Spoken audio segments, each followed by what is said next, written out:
Ah, Emmanuel.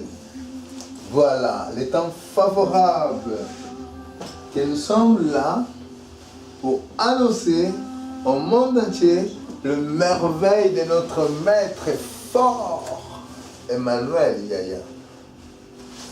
Pour tout ce qu'il fait et ce qu'il fera.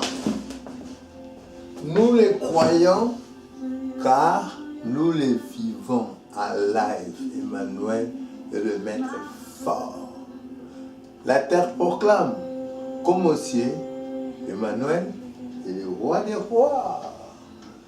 Alléluia, comme la pluie, ta grâce coule sur moi. Sur nous, hein. Alléluia, comme ici, nos péchés sont effacés. Alléluia, nos péchés sont effacés par la puissance de la croix. Parce qu'aujourd'hui, on se trompe parce que nous sommes accrochés aux illusions et à nos pensées à nous-mêmes. Or, en réalité, il existe la loi de la nature qui dit tout est déjà établi pour enfin que tout soit accompli. Établissement et accomplissement. Voilà. Maintenant, nous sommes réalistes parce qu'ici, bon, je ne pourrais pas dire les gens, parce que c'est ça, c'est une distraction, parce qu'ils disent ça, mais ils ne savent pas. La folie. Bon, ok. Pitié. Ne nous accrochons pas à les ondits et à nos pensées. Parce qu'il y a d'abord ce qui est écrit pour que nos vies soient meilleures. Ce se trouve dans la loi de la nature. Et afin que nous puissions s'établir, mais il faut d'abord s'associer à cette loi de la nature. Nous voulons être riches, nous voulons avoir la vie meilleure. Mais on doit d'abord accepter le pardon qui est la clé du bonheur qui se trouve entre nos mains, qu'on s'ignore que c'est ça qui pourra nous faire avancer là où nous voulons aller. Je sais. Vous voulez être riche? Acceptons le pardon. Voilà. Comme on dit aussi que quand nous aurons pendant 1000 ans célébré ces louanges. Mais ici, pour moi, franchement, ce n'est pas pour dire encore, venez, Jésus est bon, répentez-vous, la grâce se trouve chez Dieu, la prospérité de vie meilleure est à la main de Jésus. Non, c'est pas ça.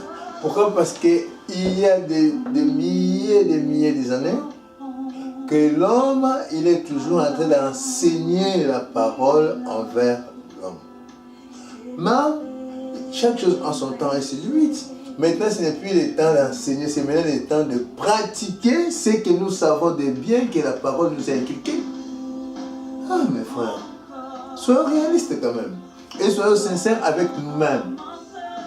Parce que quand on parle de cela, soyons sincères avec nous-mêmes, on dit, hein, sincère, oui, l'homme peut être sincère.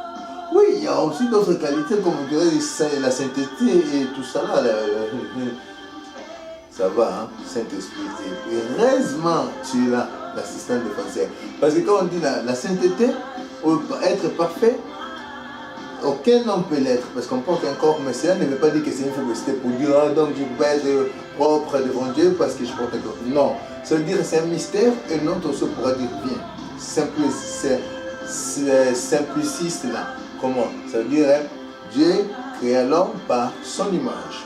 Il souffla sur la narine de l'homme et l'homme ayant vie.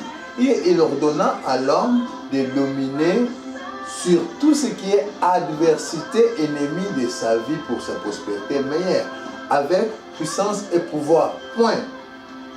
Focalisons-nous sur ça. L'homme créa l'homme par son image et l'homme possède la puissance et le pouvoir de dominer sur tout ce qui est adversité. Et c'est par là, si tu comprends cela, d'abord là, et après tu pourras aller plus loin. Mais nous sautons, les débuts, on commence pas les débuts directement, on va là-bas. C'est pour cela qu'il rien ne va.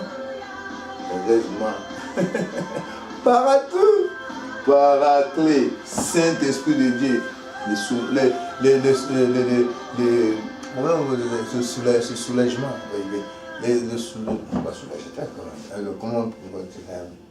les consolateurs, voilà, ça c'est le vrai nom du Saint-Esprit. Les consolateurs.